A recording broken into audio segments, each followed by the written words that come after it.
जय श्री राम दोस्तों, आज हम आए हैं विश्व विख्यात प्रभु श्री राम की जन्मभूमि अयोध्या जी के दर्शन करने के लिए। श्री पावन धाम अयोध्या अपनी गौरवशाली संस्कृति, सभ्यता और इतिहास से हम सभी को अपनी ओर आकर्षित करती है। अयोध्या जी वो नगरी है जो रामायण काल से ही देश की संस्कृति का अहम हिस्सा रही है। आपको प्रभु श्री राम की जन्मभूमि अयोध्या के दर्शन और यात्रा की संपूर्ण जानकारी इस वीडियो में मिलेगी, जैसे कि अयोध्या कैसे आना है, कौन सी बेस्ट होटल और धर्मशाला में रुकना चाहिए, यहाँ पर खाने पीने की क्या व्यवस्था है और अयोध्या में आप एक दिन में कौन कौन से प्रमुख मंदिरों में दर्शन कर सकते हैं। साथ ही पर पर्सन कुल खर्चा कितना आएगा, ऐसी कंप्लीट इन्फॉर्मेशन आपको इस वीडियो में मिलेगी, तो वीडियो को पूरा जरूर देखना। चलिए आज मेरे साथ घूमिए श्री पावन धाम अयोध्या। और दोस्तों कमेंट बॉक्स में जय श्री राम जरूर लिखें। अयोध्या जी माँ सरयू नदी के तट पर बसी हुई है। सरयू नदी का उल्लेख प्राचीन महाकाव्य रामायण में मिलता है। ये इतनी पवित्र मानी जाती है कि मानो इस पवित्र नदी में स्नान करने से जाने अनजाने में हुए पाप धुल जाते हैं। अयोध्या की भूमि को उपजाऊ बनाने और भगवान श्री राम के जन्म का साक्षी बनने में सरयू नदी का योगदान रहा है। जो भी श्रद्धालु अयोध्या में आते हैं वो यहाँ पर सबसे पहले स्नान करते हैं, बाद में मंदिरों के दर्शन के लिए जाते हैं। माँ भगवती सरयू नदी के किनारे 14 प्रमुख घाट है। इनमें गुप्त द्वार घाट, कैकई घाट, कौशल्या घाट, पापमोचन घाट, लक्ष्मण घाट और जानकी घाट आदि विशेष उल्लेखनीय है। यहाँ पर आप एक दिन में पूरी अयोध्या को बहुत ही अच्छे तरीके से घूम सकते हैं। तो सबसे पहले अभी हम आ गए हैं राम की पैड़ी पर। राम की पैड़ी वही स्थान है जहाँ पर दीपावली में भव्य दीपोत्सव मनाया जाता है। यहाँ की दिव्यता और भव्यता देखकर आप दंग रह जाएंगे। राम की पैड़ी को बहुत ही खूबसूरती से बनाया और बसाया गया है। पास में ही बहुत ही प्यारा सा गार्डन भी बनाया गया है। यहाँ पर आप आराम से बैठकर कुछ पल सुकून के व्यतीत कर सकते हैं। यहाँ पर घूमने में आपको बहुत ही ज्यादा शांति मिलेगी, तो आप यहाँ पर कुछ समय जरूर बिताना। पूरे घाट पर विशाल मंदिर बने हुए हैं। उन्हीं में से प्रमुख यहाँ का प्राचीन नागेश्वर महादेव मंदिर स्थापित है। इस मंदिर को भगवान श्री राम के बड़े बेटे कुश के द्वारा भगवान नागेश्वर नाथ जी का प्राण प्रतिष्ठान और मंदिर की स्थापना की गई थी। नागेश्वर महादेव मंदिर में दर्शन करने के बाद में पुल पार करके 100 मीटर की दूरी पर अब हम आ जाएंगे लता मंगेशकर चौक। यहाँ पर ये 40 फीट की विशाल वीणा स्थापित है और ये अयोध्या का मुख्य चौक है। यहाँ से अब हम जाएंगे 1 किलोमीटर की दूरी पर स्थित हनुमानगढ़ी पर और यहीं से आपको ई रिक्शा मिल जाएगा। 10 रुपए का किराया देकर हम आ जाएंगे अयोध्या के चौकीदार हनुमान जी के दर्शन करने के लिए। हनुमान जी को अयोध्या का चौकीदार और रक्षक माना जाता है। यहाँ की ऐसी मान्यता है कि राम जी के दर्शन करने से पहले हनुमानगढ़ी में हनुमान जी के दर्शन करना चाहिए। हनुमानगढ़ी को अयोध्या का प्रवेश द्वार भी कहा जाता है और यहाँ के आसपास में ही सभी मुख्य स्थल बने हुए हैं। यहाँ पर बहुत सारी प्रसाद और फूल मालाओं की दुकानें बनी हुई है। यहाँ से प्रसाद और फूल माला लेने के बाद में 76 सीढ़ियों को चढ़कर आप हनुमान जी के अलौकिक दर्शन प्राप्त कर सकते हैं। जब प्रभु श्री राम जी ने अपनी जीवन लीला का समापन किया और वैकुंठ लोक की ओर जा रहे थे, तब राम जी हनुमान जी को अयोध्या रामकोट की रक्षा के लिए आदेश देकर गए थे और तब से लेकर आज तक हनुमान जी यहाँ पर बैठकर पूरे अयोध्या की देखभाल कर रहे हैं। और इसीलिए हनुमानगढ़ी ऊंचे टीले पर स्थित है और ये टीला एक किले जैसा दिखता है। मंदिर में हनुमान जी माता अंजनी की गोद में बैठे हुए हैं। ऐसा कहा जाता है कि लंका दहन और रावण पर विजय प्राप्त करने के बाद में जब भगवान श्री राम अयोध्या वापस आए थे, तब से हनुमान जी इसी स्थान पर विराजमान है। इसीलिए इस स्थान को हनुमानगढ़ी और हनुमान कोट कहते हैं। इस मंदिर की सभी दीवारों पर हनुमान चालीसा और चौपाइयाँ लिखी हुई है। साथ ही हनुमानगढ़ी के बिल्कुल सामने रामकोट मंदिर बना हुआ है। कहते हैं कि किसी समय में ये अयोध्या का सबसे ऊंचा मंदिर गिना जाता था। रामकोट यानी कि किला, राम जी का किला। ये मंदिर राजद्वार मंदिर है। रामायण और रामचरितमानस में राजद्वार का जिक्र सैकड़ों बार आता है और यहीं से रामकोट क्षेत्र की शुरुआत होती है। यहाँ से 100 मीटर की दूरी पर दशरथ महल बना हुआ है और वहीं से 150 मीटर की दूरी पर कनक भवन, माता सीता और राम जी का महल स्थित है और कनक भवन से 250 मीटर की दूरी पर राम जन्म भूमि स्थित है। यहाँ पर दर्शन करने के बाद में अब हम लोग आ जाएंगे दशरथ महल में दर्शन करने के लिए। जब आप श्री राम जन्मभूमि के दर्शन करने जाएंगे तो आधे रास्ते में ही हनुमानगढ़ी से 200 मीटर की दूरी पर दशरथ महल बना हुआ है।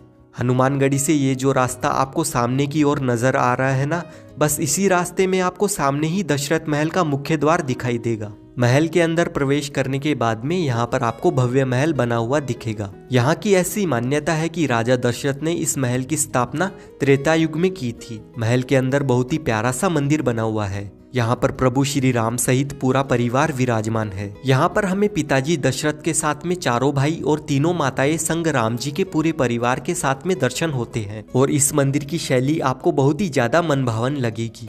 ये महल सुंदर चित्रों और कलाकृतियों के साथ में सजाया गया है। दशरथ महल में ही प्रभु श्री राम ने अपना बचपन बिताया था। इस महल में प्रभु श्री राम के बचपन से लेकर जवानी तक की सभी प्रतिमाओं के दर्शन होते हैं। दशरथ महल राम जी का खेल आंगन है, जिसका वर्णन तुलसीदास जी ने रामचरितमानस में बड़े ही सुंदर रूप में किया है। दशरथ महल के दर्शन करने के बाद में यहीं से पास में जो राइट हैंड पर रास्ता जाता है, ये रास्ता आपको सीधे कनक भवन की तरफ ले जाता है। कनक भवन में भगवान राम और माता सीता के दर्शन करने के लिए कनक भवन के खुलने और बंद होने का निश्चित समय है। सुबह 8 बजे मंदिर खुलता है, फिर 12:30 बजे बंद कर दिया जाता है और फिर उसके बाद में शाम को 4:30 बजे फिर से महल खुलता है और रात के 9 बजे इस मंदिर को बंद कर दिया जाता है। जब माता सीता विवाहित होकर अयोध्या आई थी, तब माता कैकेयी ने इस महल को सीता माता की मुंह दिखाई में उपहार स्वरूप दिया था। ये महल भगवान श्री राम और माता सीता का निजी महल हुआ करता था। कनक भवन अपनी सुंदरता और भव्यता के लिए बहुत ही ज्यादा प्रसिद्ध है। कुछ सीढ़ियां चढ़ने के बाद में आप महल के अंदर प्रवेश कर सकते हैं। महल में प्रवेश करने के बाद में आप विशाल प्रांगण में आ जाएंगे। सामने ही माता सीता और भगवान श्री राम का मंदिर स्थापित है और ये बहुत ही प्यारा मंदिर बना हुआ है। आप इस महल के प्रांगण में जरूर बैठे।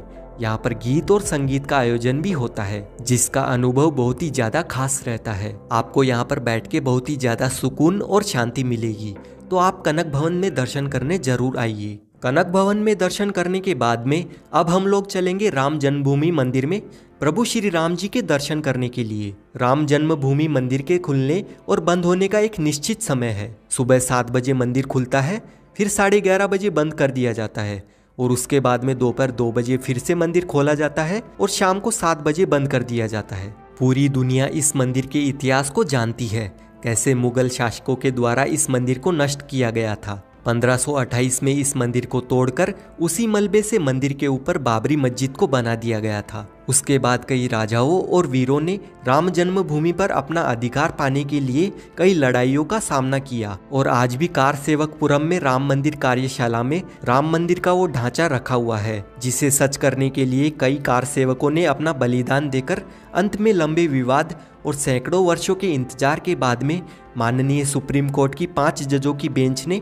पुनः राम मंदिर निर्माण का ऐतिहासिक फैसला सुनाते हुए 9 नवंबर 2019 को मंदिर के पक्ष में फैसला सुनाया। अब यहाँ पर विश्व विख्यात राम मंदिर बन चुका है, जिसकी भव्यता, विशालता और दिव्यता बहुत ही ज्यादा अलौकिक होने वाली है। वर्तमान सरकार की देखरेख में मंदिर का निर्माण कार्य बड़ी ही तेजी से पूरा होने की कगार पर है। बस इंतजार है 22 जनवरी 2024 का। 22 जनवरी 2024 को प्रभु श्री राम के इस अलौकिक दरबार का भव्य उद्घाटन होने वाला है और मुख्य गर्भगृह में रामलला को स्थापित किया जाएगा। तो चलिए अब हम लोग चलेंगे रामलला के दर्शन करने के लिए। मंदिर के अंदर मोबाइल, घड़ी, पर्स, बैग कुछ भी सामान नहीं ले जा सकते हैं। आप अपने साथ में सिर्फ अपने पैसे और आईडी कार्ड ही ले जा सकते हैं। इसीलिए यहाँ पर सामान रखने के लिए लॉकर फैसिलिटीज भी मिल जाएगी और यहाँ पर फ्री में आप अपना सामान जमा कर सकते हैं। सारा सामान जमा करवाने के बाद में लाइन में लगकर हम लोग मंदिर परिसर में प्रवेश करेंगे और रामलला के दर्शन करेंगे। अभी आप दूर से ही बन रहे नए राम मंदिर को देख सकते हैं।